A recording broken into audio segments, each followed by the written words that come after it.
안녕하십니까. 우리가 지난 시간까지는 상표법 총칙에 있는 내용 중에 주로 상표의 상표법의 목적, 그다음에 상표의 정의, 상표의 사용 이런 것을 중심으로 설명을 드렸습니다. 이 상표법에는 총칙에는 그 밖에 여러 가지 총칙 규정들이 있습니다만은 처음 상표법을 공부하시는 분들은 아까 앞에서 설명드린 그러한 세 논제 말고 다른 규정들은 이렇게 읽어보시면 조금 상표법을 전반적으로 다 이해하지 않는 처음에는 이해하기가 좀 어려운 낯선 용어들이 개념들이 많이 나옵니다. 근데 그런 것은 상표법 핵심적인 내용들을 다 읽고 나서 공부하고 나서 한번 들여다보면은 아주 쉽게 술술 넘어갈 수가 있는 그런 파트입니다. 그래서 책에서도 상표법 총칙 중에 나머지 조항들은 책 맨 끝부분에 따로 이렇게 설명을 해놨습니다. 또 앞으로 이 강의를 할 때도 총칙 나머지 규정들은 저 끝부분에 있으니까 그때가 잠깐 언급하는 것으로 하겠습니다. 그렇게 하는 것이 상표법을 이해하고 공부하는데 더 효과적이다 하는 것을 말씀드립니다. 그러면 다음에는 제2장 상표 등록의 요건에 대해서 설명을 드리겠습니다. 상표법상 상표 등록을 받으려면은 이 5가지 요건을 갖춰야 됩니다. 첫 번째는 구성 요건으로서 상표법상 상표이어야 된다 하는 것이고요. 두 번째는 인적 요건으로서 상표 등록을 받을 수 있는 자가 출원하는 것이어야 된다 하는 것이고, 세 번째는 적극적 요건으로서 상표법 제33조의 상표 등록의 요건, 즉 자타사건 식별력을 갖춰야 된다 하는 것이고, 상표법 다음 네 번째는 소극적 요건으로서 상표법 제34조, 즉 자타상권 식별력을 갖춘 상표라고 하더라도 상표법 제34조가 규정하고 있는 그러한 부등록 사유에 해당하면은 상표 등록을 받을 수 없다 하는 이런 의미의 소극적 요건이라고 하고요. 나머지 마지막으로는 절차적 요건으로서 그렇게 여러 가지 출연한 것이 상법에서 규정하고 있는 절차적 요건에 맞춰야 등록이 될 수 있다 하는 것입니다. 그럼 이것 하나하나에 대해서 살펴보도록 하겠습니다. 먼저 상표법상 상표 등록을 받으려면 상표법상에서 상표법이 정의하고 있는 그런 상표에 이해한다 하는 것입니다. 이것을 구성 요건이라고 하는데, 이 상표의 정의에 대해서는 이미 앞에서 설명을 드렸기 때문에 이제 생략을 하고요. 이런 것에 위반을 하는 경우에는 상표 등록 거절 이유가 되고 무효 사유가 되고 이렇게 현재 규정이 되어 있습니다. 옛날에는요, 이 상표법상 상표의 정의 규정이 위반됐을 경우에 상표 등록을 거절한다, 등록을 설사 잘못 등록됐다 하더라도 무효로 한다 하는 것이 규정이 되어 있지 않았었어요. 그래서 그런 문제가 있다가 그것을 입법적으로 해결해서 지금은 거절 이유, 무효 사유에 명확하게 규정을 해놓고 있습니다. 그 다음에 광의의 상표 구성 요건, 즉 단체 표장, 또 지리적 표시 단체 표장, 증명 표장, 지역표 증명 표장, 업무 표장, 이런 것들은 다 상법에 정하게 하고 있는 정의에 이것도 맞아야 되고요. 그것도 마찬가지로 이제 위반이 되면 거절 이유, 또 잘못 등록되면 착오로 등록되면 무효 사유 이렇게 되도록 되어 있습니다. 그 다음에 이제 2조 두 번째 요건으로서 인적 요건인데, 상표법 제3조에는 상표 등록을 받을 수 있는 자 이렇게 해가지고 이제 국내에서 상표를 사용하는 자 또는 사용하려는 자는 상표 등록을 받을 수 있다 이렇게 돼 있고, 다만 특허청 직원과 특허 심판하는 직원은 상속 또는 이중의 경우를 제외하고는 재직 중에 상표 등록을 받을 수 없다 이렇게 되어 있습니다. 이 앞에 파트가 더 중요한 건데요. 상표 등록을 받을 수 있는 자 해가지고 처음에 국내에서 이렇게 되어 있죠. 국내에서라고. 그래서 국내에서 사용하려고 하는 그런 의사를 가져야 되는 것이, 사용하고 있거나 사용하려는 자야 되는데, 이렇기 때문에 상표법은 이제 8위 공소유권법에 파리 조약의 3대 원칙이 있는데, 첫째가 상표 등록 독립의 원칙, 두 번째가 내국민 대우의 원칙, 세 번째가 우선권 주장 인정 원칙, 이렇게 세 가지가 있어요. 우선권 주장 인정 원칙은 이제 상표 출원을 하면 파리 조약 당사국에 상표 출원을 하고 6개월 내에 우리나라에 우선권 주장을 해서 출원을 하면 그 나라에 최초에 출원했던 그 출원일 날 우리나라에 출원한 것으로 출원일을 소급해 준다 하는 것입니다. 왜냐하면 내가 여러분이 만약에 회사를 차렸어, 벤처기업을. 그래가지고 이걸 글로벌 브랜드화 시키려고 그래. 그러면은 똑같은 데 어떻게 다 출원하기가 어렵잖아요. 가는데 시간도 걸리고 그쪽 대리인 통해서 또 하려면은 대리인 통해서 할 수밖에 없는데, 그렇게 되면 그 사람 또 일하는 날짜에 따라서 달라지고 이렇게 될 수가 있잖아요. 그러면 이제 출원일이 다 똑같을 수가 없고, 그 사이에 누군가 제3자가 중간에 유사한 상표 껴들어오면은 상표 등록할 수 없는 그런 문제들이 있을 수 있기 때문에 이제 우선권 주장 제도를 인정을 하는데, 그러면 이제 우리나라에 예를 들면은 오늘 출원했다. 6개월 내에 미국의 우선권 주장에서 출원하면 오늘 출원한 것으로 봐주는 거예요. 그런 식으로 하는 게 우선권적 인정의 원칙인데, 이런 게 있고, 또 하나는 이제 내국민 대우 원칙. 이건 뭐냐면 차별을 하면 안 돼. 우리나라 국민에게도 다 인정하면 외국 파리조약 당사국 국민이 우리나라에 출원한다 그러면 똑같이 인정해 줘야 돼. 우리나라 또 외국에 출원할 때도 마찬가지고. 그런 것이 있고, 세 번째가 이제 상표 등록 독립의 원칙, 속지지 원칙이에요. 상표권은 나라마다 보호받으려면 나라마다 등록을 해야 돼요. 나라마다 등록을 해야 되고, 그때 우리나라에 등록된 상표는 우리나라에서만 효력이 있는 거야. 그래서 나라별로 이렇게 해야 되는데, 그렇기 때문에 그런 속지주의 원칙을 가지고 있는데, 그것을 대표적으로 표시하는 것 중에 하나가 국내에서 이렇게 돼 있죠. 여기 국내에서 등록을 받고자 하는 자, 이렇게 그 중에 이 속지주의를 취하고 있다는 하나의 근거 규정 가운데 하나입니다. 불산추도도 마찬가지예요. 국내에서 정당한 사유 없이 그 등록 상표를 그 지정 상품 중 3년 이상 사용하지 아니한 자, 국내에서라고 되어 있잖아요. 네, 이렇게 되어 있습니다. 그래서 속지주의 원칙에 규정을 두고 있다. 그래서 국내에서 해야 되고, 두 번째는 상표를 사용하는 자 또는 상표를 하려는 자, 이렇게 되어 있어요. 그러니까 이것은 상표권의 발생 사실을 사용에 기초를 두는 나라를 사용주의라고 그러고, 사용 여부에 관계없이 등록만 되면은 상표권 발생한다 하는 나라가 등록주의 국가예요. 그러니까는 미국 같은 나라가 대표적인 사용주의 국가인데, 그런 나라는 옛날에는 사용하려는 자, 이런 의사만 가지고는 출원해서 등록을 받을 수가 없었어요. 왜냐하면 사용 실적을 내야 돼. 그런데 지금은 그렇게 되면은 등록주의 국가하고 봤을 때 미국인들이 불리해.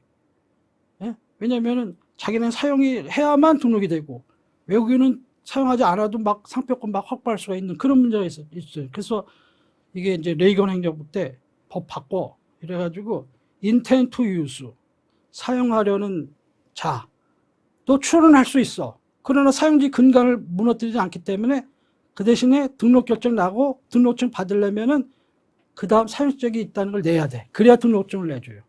그러니까 출원을 하는 건 받아줘. 심사도 해줘. 등록 결정 내줘. 그러나 등록증은 안 내줘. 사용시적을 내야 해줘요. 그런데 우리나라는 어떠냐? 우리나라 특허청은 사용하겠다고 내면 사용시적 여부에 관계없이 그냥 등록증 나오는 거예요. 다. 등록 요건만 갖추면은.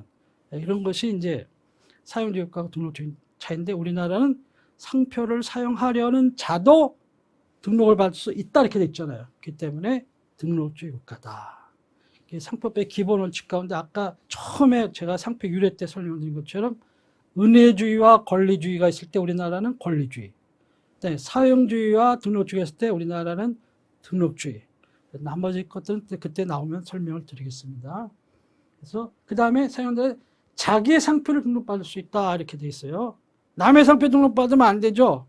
모방하는 것들, 남의 브로커들, 이런 사람들은 이거 네 상표 아니잖아. 이렇게 해가지고 할 수가 있는데, 아무튼 자기 상표를 등록받을 수 있다 하는 것입니다. 그렇기 때문에 자기의 상표가 아니고 타인의 상표를 선점하거나 등록을 배제하기 위한 상표 등록 출원은 거절돼. 그러니까는 대개 상표 브로커들은 뭐예요? 남의 상표 등록을 먼저 딱 출원해놓고 애를 먹이는 거죠. 살래 말래. 예? 그래서 이제 많은 돈을 주고 거래를 하고 이런 식으로 하는 거죠. 이런 일들이 비일비재하게 이건 말이 안 되잖아요. 예? 실질적인 정의에 반하는 행동 아니야. 상표법이 거기에 조력할 수는 없잖아. 그러니까 이거를 규제를 해야 된다. 옛날엔 너무나 먼저 출원하면 등록해주고 권리 인정해줘 이런 식으로 형식적으로만 상표법을 운영하다 보니까 브로커들이 횡령했어요.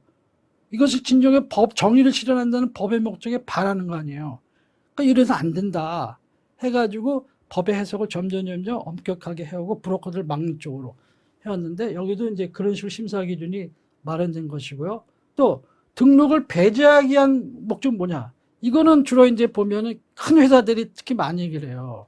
특히 화장품 업체들 특히 심한 것 같아. 예? 어느 회사는 다 보면 그것만 연구하는 부서팀에 그런 것만 연구하는 사람도 있어요.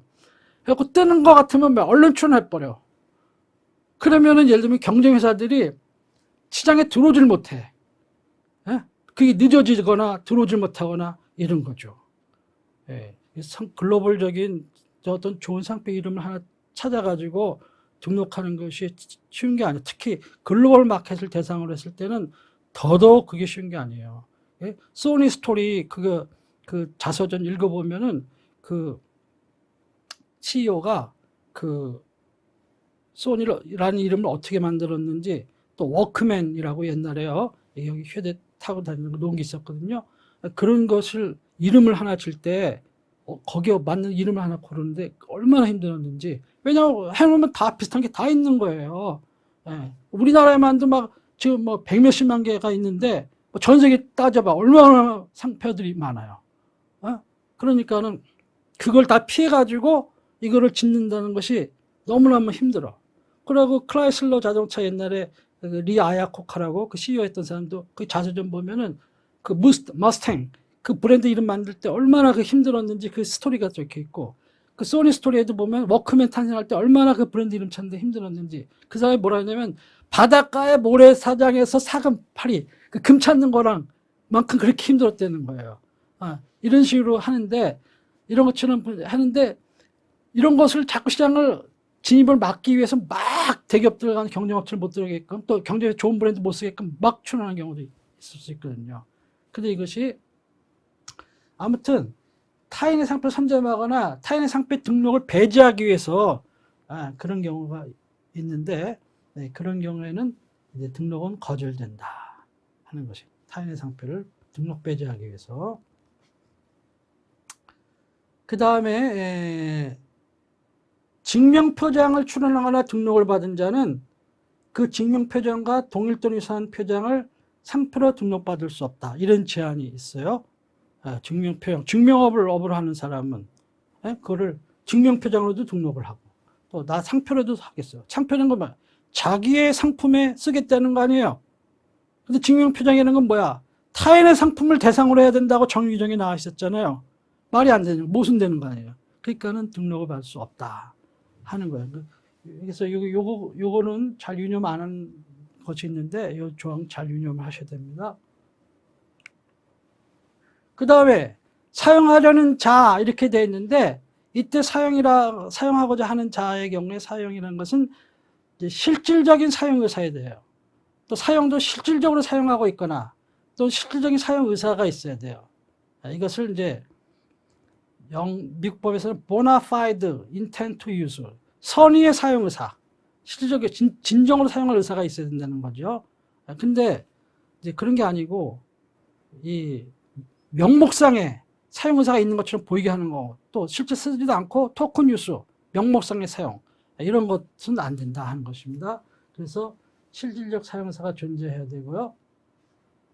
그래서 이것은 왜냐하면 선출원주의의 맹점을 악용해서 무분별하게 상표 노출하는 것을 방지하기 위한 것이고 그것을 확인해 봐야겠다. 필요하다면 늘 확인한다는 게 아니고 필요하면 심사관이 이거 좀 이상하네. 이 사람이 이런 것을 가능성은 낮은데 또 이 사람이 뭐 이것도 쓰고 이것도 이럴 수가 있는 건가 할 때는 사용의사 확인 제도를 도입을 했어요. 그래서 하는 것이고 그래서 이제 이런 것의 규정에 사용사 없이 출하는 거는 등록 거절하기 위해서 이제 이것을 위반되면 거절 이유 무효 사유 이렇게 포함이 시켰습니다. 그래서 그러면 이제 딱 출원 내용을 봤을 때 상표는 이거고 지정 상품은 이거고 이렇게 봤을 때 의심스러워. 어떤 경우가 의심스러우냐? 개인이 대규모 자본 및 시설 등이 필요한 상품을 지정해. 개인이 인공위성, 뭐 은행업 이런 거. 근데 뭐 못할 게 뭐 있어? 앨런 머스크가 나 인공위성 발사 그거 하는데 쓰겠다. 예? 그러니까는 뭐 할 수 있는 거죠. 실제 이렇게 사용해서 있는 거라면. 또 은행업. 요즘은 뭐 이제 모바일 뱅크 뭐 유명하기 시작하는데 어떤 벤처 기업 하는 청년이 나 그런 거 소프트웨어 이렇게 개발해가지고 AI를 이용한 뭐 은행업 이런 거 할 수 있잖아요. 그러니까 이런 것은 뭐 무조건 다 사용해서 따지겠다는 게 아니고 의심스러우면 따지는 거고 뭐 그럴 수도 있다면 다 통과시키는 겁니다. 두 번째는 결연 관계. 이건 이제 법률상의 용어, 판례상의 용어인데 서로 이렇게 연관, 릴레이리 구수냐 아니냐는 거예요. 릴레이리 결연 관계가 없는 비상품을 여러 지정한 경우. 예를 들면 똑같은 상품 출하면서 전자제품도 하고 화장품도 하고 이러면은 과연 그럴 수 있을까? 무슨 대기업 그룹도 아니고 의심스럽잖아요. 그런 경우에는 체크를 하겠다는 거예요. 요즘에는 뭐 그런 관대하게 봐주는데 아무튼 하려면 할 수 있다는 겁니다. 그 다음에 개인이 법령상 일정 자격 등이 필요한 상품과 관련해 결연관계 없는 상품을 한 거. 뭐 병원업에도 하고 뭐 법무 서비스도 하고 변호사 하는 일도 하고 뭐 의사 하는 일도 하고 다 하겠다고 누군가 이렇게 했다. 그러면 좀 의심스럽잖아 이게. 과연 그럴까? 그래서 그런 경우에 체크를 해볼 수가 있다는 겁니다. 기타 사용할 의사 없이 상표 선점이나 탄핵 등록을 배정의 목적으로 출하는 것을 의심드는 경우.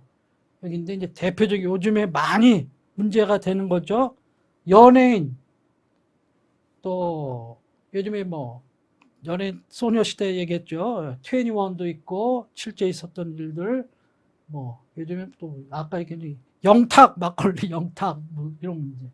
그다음에 방송 프로그램 MBC 실제 있었던 사건 대장금 이런 사건들 이런 거 실제 방송이 있었고요. 그다음에 유명 캐릭터 뭐 헬로키티 이런 거, 뭐 코코몽, 뭐 포켓몬 뭐 그런 거 있잖아요.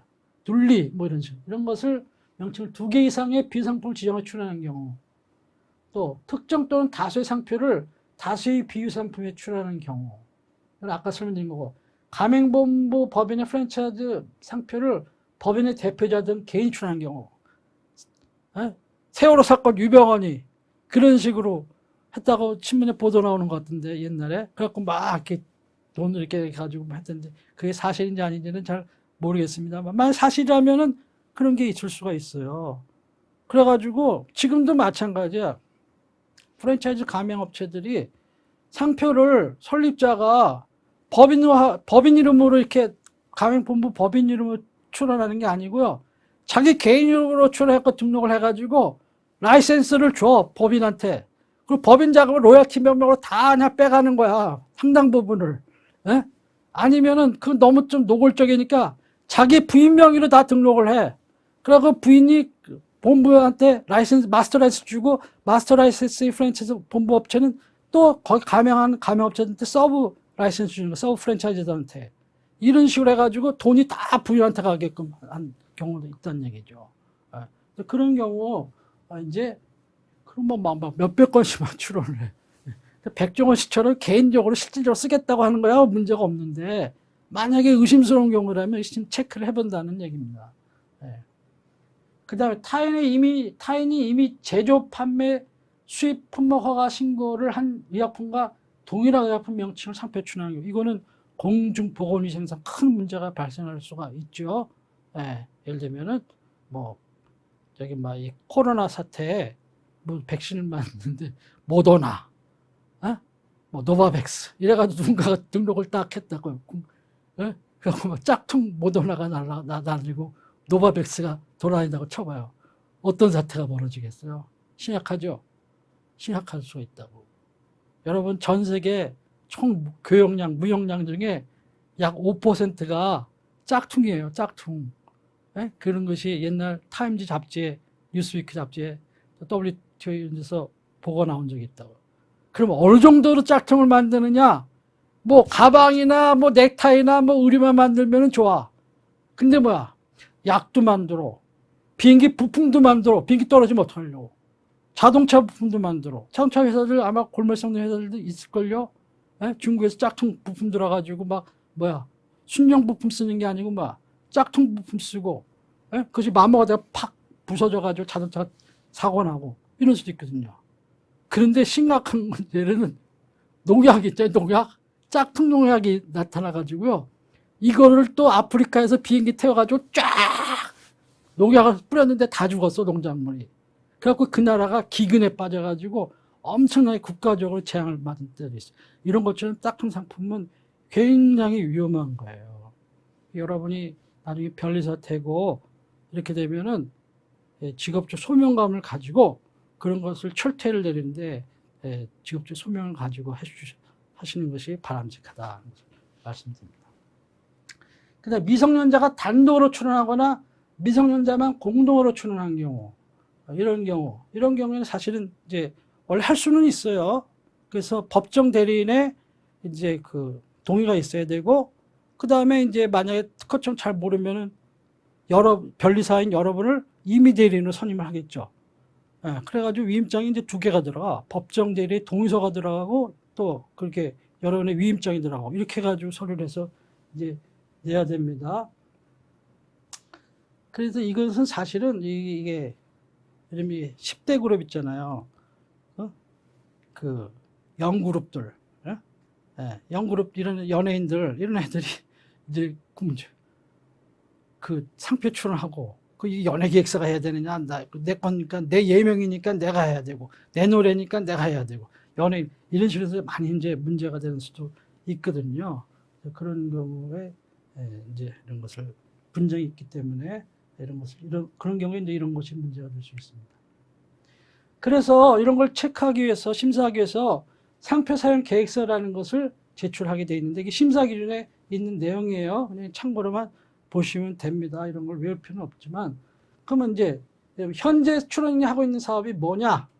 현재 사업과 진상품과의 관련성, 즉 견연계에 있는지를 체크하기 위해서 이런 걸 적어라.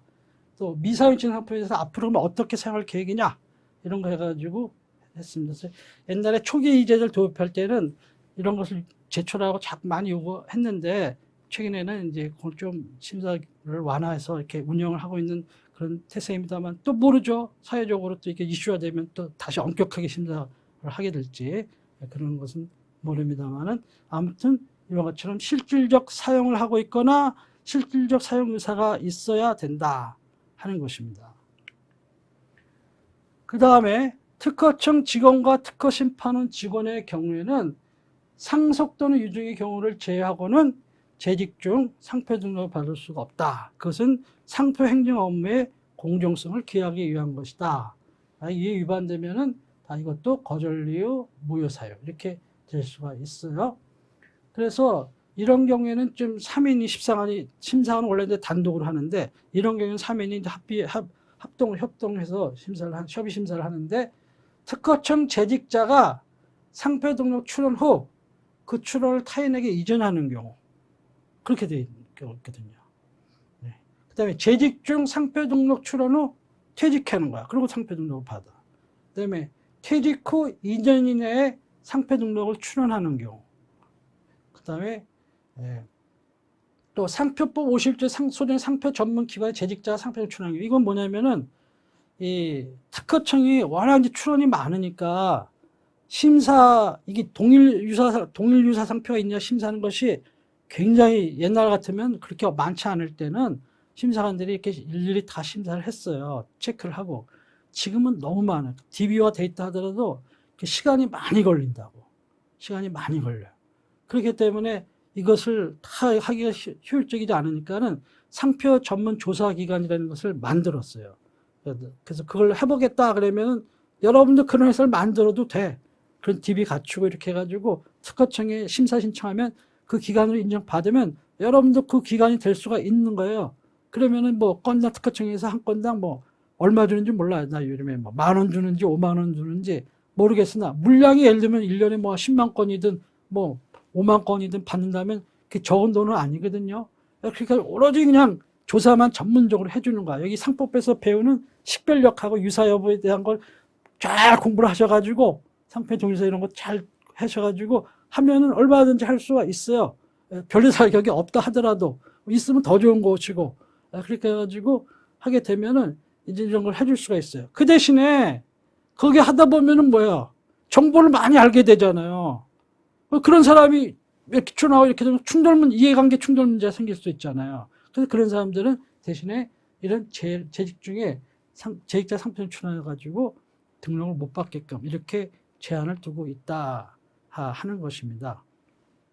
그래서 이것을 말씀을 드립니다. 근데 제가 여기서 한 가지 말씀드리겠습니다. 요즘 뭐 인터넷에도 뭐 상표 등록신다 막 이런 거 사이트 만들고 막 뭐 또 하는데 상표조사 막 무료로 해준다. 그리고 등록했는데 외국 같으면 상상하기 참 힘든데 우리나라나 이 중국, 한국, 중국, 일본이 이런 게 심한 것 같아. 보니까요. 예? 무료로 이렇게 조사해주고 등록해주고 이러는 게. 여러분 실제 조사해 보세요. 얼마나 많은 시간이 걸리는가. 출연소 꾸며서 접수하는 시간보다 한 5배 내지 10배 정도 시간이 걸릴걸. 근데 그걸 공짜로 해줘. 어? 예, 그렇게 나중에 또 해줬는데 나중에 문제가 생겨봐. 완벽하게. 왜냐 최근에 출연된 것도 조사가 안 되잖아요. 그 DBO 하는데 빨리 되는 것도 있지만 문서에 따르면 한 두 달 걸리거든요. 안 나타나는 경우도 있을 수 있다고. 또 여러분은 유사하다고 안 봤는데 심사관 또 유사하다고 보는 수도 있을 수 있거든요. 그 여러 가지 있는데 잘못하면 원성은 원성대로 듣고 뭐 조사하는데 시간은 많이 걸리고 그걸 공짜로 해준다. 그거는 내가 볼 때는 좀 문제가 있는 것 같아요. 그래서 대한변리사를 중심으로 해가지고 그런 것은 다 돈을 받고 서비스를 제공을 하고 이렇게 하는 것이 바람직하다 하는 것을 말씀을 드립니다. 그 다음에 상표 등록을 하신 자 중에 언급해야 될 게 제외자인 외국인이에요. 그래서 제외자라는 건 뭐냐면은 국내에 주소 또는 영업소가 없는 자예요. 그러니까 교포다, 미국에 있다. 그 사람들 제외자야. 근데 그 사람이 시민권을 안 땄어. 미국 시민권은. 대한민국 국적 가지고 있어. 그러면 제외자인 외국인이라고 했잖아. 근데 그 사람은 제외자인 내국인이야. 그러니까 여기에는 해당이 안 돼. 그냥 상표 등록을 받을 수가 있어요. 근데 제외자인데 외국인이다. 외국인인데 또 우리나라에 왔어. 저 이태원에 어디 있어요. 거기에. 그 사람이 출연한다. 그러면 그 사람은 제외자는 아니잖아요. 출연할 수가 있어요. 직접. 그렇게 할 수 있는데, 제외자인 외국인, 이런 경우에는 이제 상표등록 받는 자에 해당하는지 여부는 상호주의 원칙하고 조약에 의해서 정해진다. 이렇게 되어 있습니다. 조약이 뭔지는 제가 지난번에 설명을 드렸고요. 한 것이고, 상호주의 원칙, 국제법상의 원칙 중에 이제 우리 헌법에 보면은 조약 또는 국제법상의 저희는 일반 원칙, 이것은 법률과 같은 효력을 갖는다. 이렇게 되어 있다고요. 근데 이제 상호주의 원칙이라고 하는 것은 우리가 조약을 체결하지는 않았지만은 너희가 보호해주면 우리도 보호해줄게. 또 우리가 보호해준 걸 조건으로 너희도 보호해준다면 우리도 보호해주겠어. 이렇게 하는 거예요. 그러니까는 어떻게 보면 단독행위 의사표시 비슷한 거예요. 나 이렇게 한다 그러면 그들도 해주겠다 이렇게 하고, 아니면 해주겠다 얘기를 안 하지만 받아줘. 그냥 받아주나 보다. 그럼 우리도 해줘. 이런 식으로 하는 게 상호주의 원칙이에요. 서로 만나서 사인한 바는 없지만은 대통령하고 북한 김정은하고 사인한 바는 없지만은 우리가 북한을 지정을 해가 북한에서 출연을 했는데 받아줘. 그러면 우리도 받아줘. 북한을. 그러면 상표 등록이 서로 되는 거죠. 근데 우리는 받아줄 의향이 있고 받아주려고 했어. 또 받아주려고. 근데 북한은 뭐야? 안 받아줘. 안 받아줘요. 다 거절시켜버려. 다 거절시켜버려. 거절시키는 나라 꼭 한국하고 일본인 것 같아요. 그 두 나라만 안 해줘. 미국은 해주는 것 같아. 미국. 철천지 원수라는데 미국은 해주는 것 같아. 내가 이렇게 WIPO 들어가 보니까 애플은 많이 북한에다 등록을 해놓고 있더구만. 자기 상표들을. 몇뿐만 아니라 많은 미기사들. 유럽은 많이 북한에 지금 들어가 있고 상표들이 나중에 언제 들어갈지 모르니까 해놓는 거야. 누가 선점당해서 나중에 또 애로사항 겪느니 미리미리 이렇게 하고 있어요. 근데 제가 옛날 북한 상표법에 관한 연구 논문도 발표한 적이 있지만은 이제 앞으로 남북교류 시절에 되면은 변리사회로 되려고 하는 사람들은 상표 사건이 엄청나게 폭발적으로 늘어날 거예요. 만약 남북교류가 된다면은, 예, 우리 브랜드가 다 북한에 해야 되니까. 통일돼가지고 뭐 우리 남해 하나 정도 다 북한에도 효력이 미친다 이렇게 되면은 그냥 뭐 굳이 그럴 필요는 없지만은 만약에 서로 이렇게 교류를 해가지고 인정해주는 쪽으로 간다면은 그 일이 많아질 거다 하는 것을 참고로 말씀드립니다. 여하튼, 예, 그렇게 조약을 체결하지 않았다 하더라도 너희가 보여주면 우리가 보여주고 뭐 이런 식으로 돼 있어요. 그래서 여기 보면은 상호주의 원칙에서 1항이 규정되어 있어요.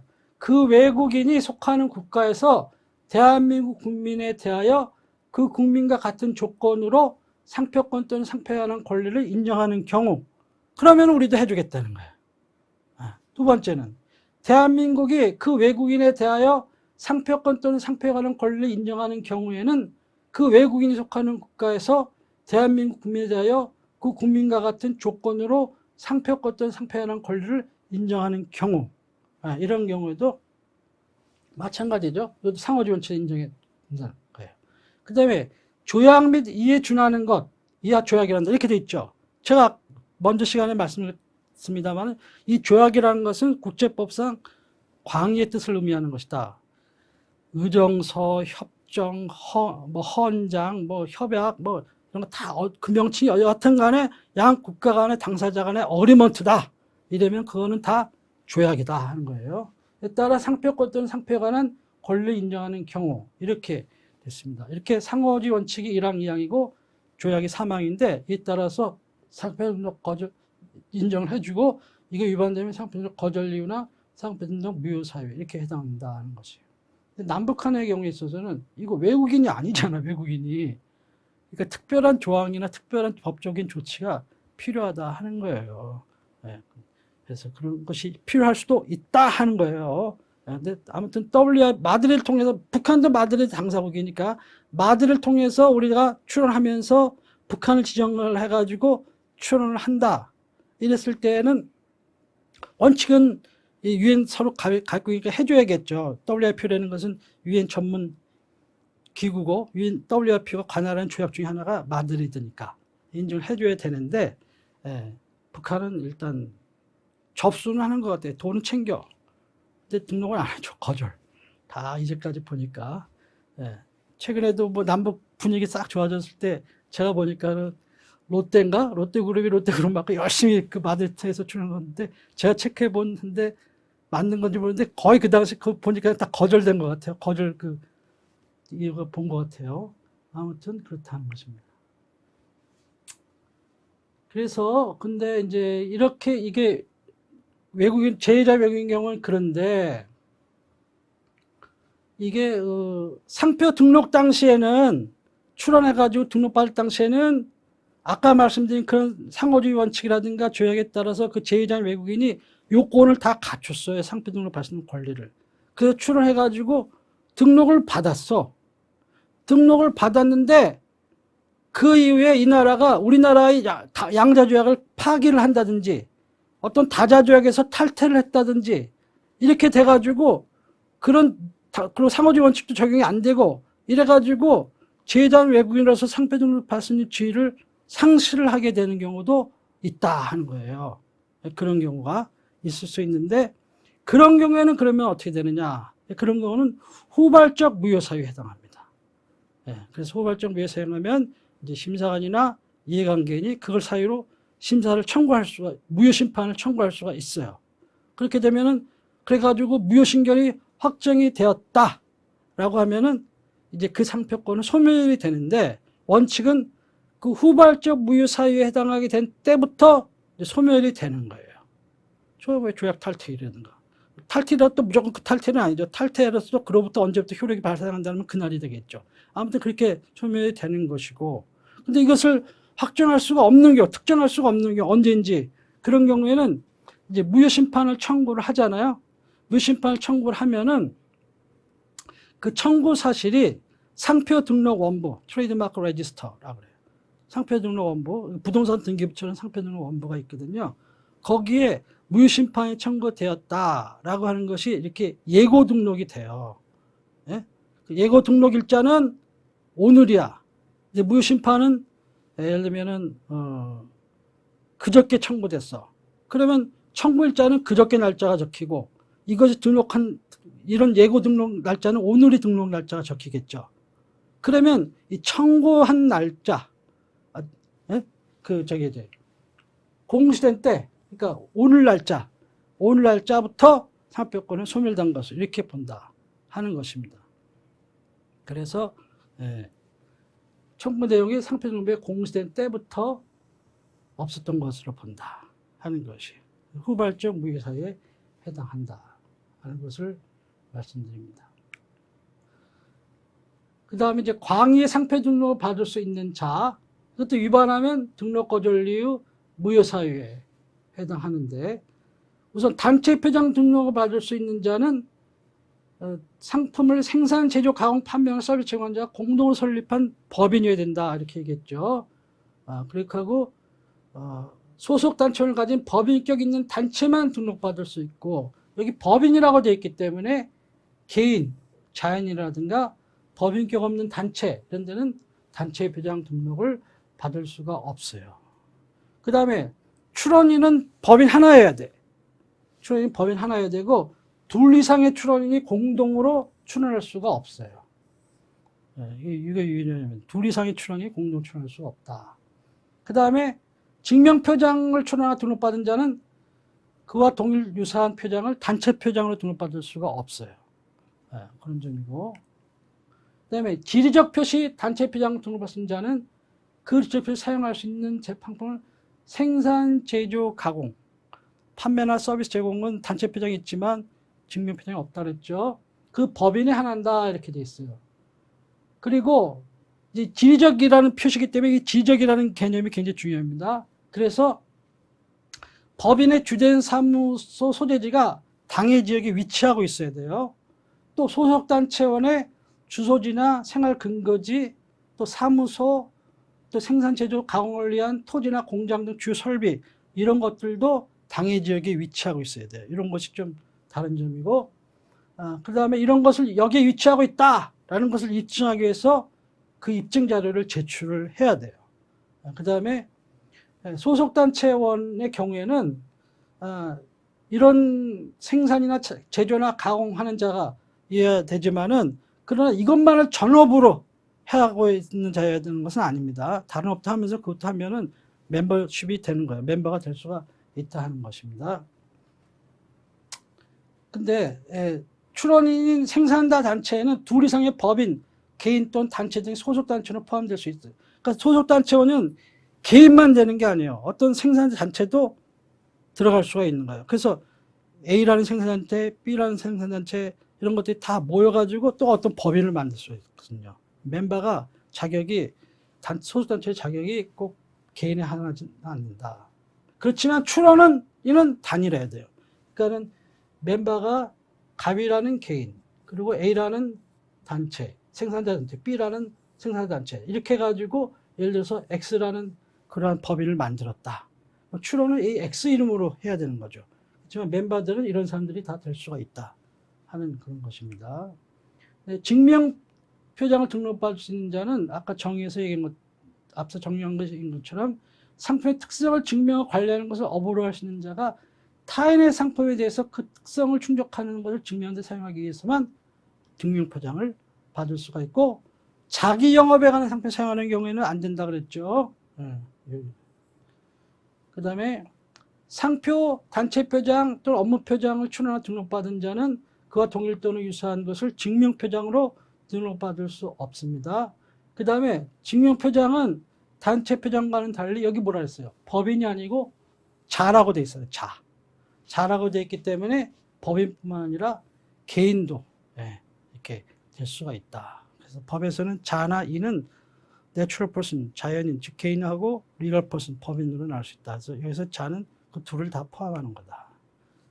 그 다음에 지리적 표시 증명표장을 받을 수 있는 자는 상품의 품질 완성적 행상방의 그학의 특성을 업으로 증명하고 관리할 수 있는 자이고요.